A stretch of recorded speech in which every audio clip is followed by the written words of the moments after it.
Next, sir, we have an executive order on TikTok. From the first days of your administration, you've charged a team from your administration, led by Vice President Vance, with ensuring that we can preserve TikTok as a platform for the 170 million Americans who use it, while ensuring that their data is properly protected as required by law.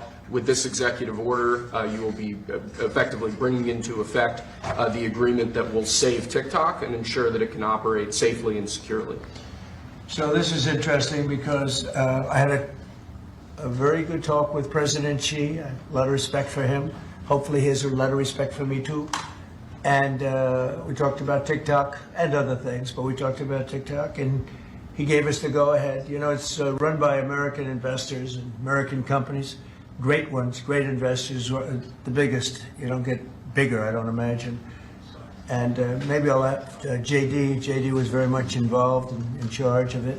And maybe I'll have you say a few words about the deal. He would report back, and the points of the deal, I think, are great for our country. So, JD, do you want to give it a little talk, please? Yes, sir. Yeah. So thank you, sir, for your leadership and for your help. We really couldn't have done this without the president actually ushering this deal over the finish line.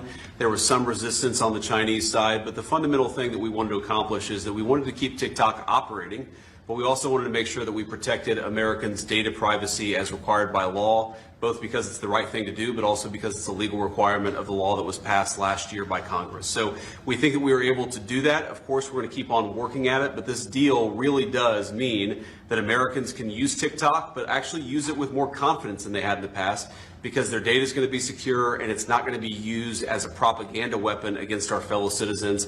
We're very excited about it. We appreciate the cooperation of everybody involved, and it's a big day. And I think I can say that especially the young people, they really wanted this to happen. They did not want to have TikTok close. And I got, a little used to TikTok. I used it myself during the campaign, and it was very successful because you know how I did with the young voter. And Charlie helped me a lot too. And he said to me, you should go on TikTok. And it actually had, because we got record votes with the young voter, as you know, for the election. So I was a little bit prejudiced in that way toward TikTok. It was very good and very meaningful, but we have American investors taking it over, running it, highly sophisticated, including Larry Ellison.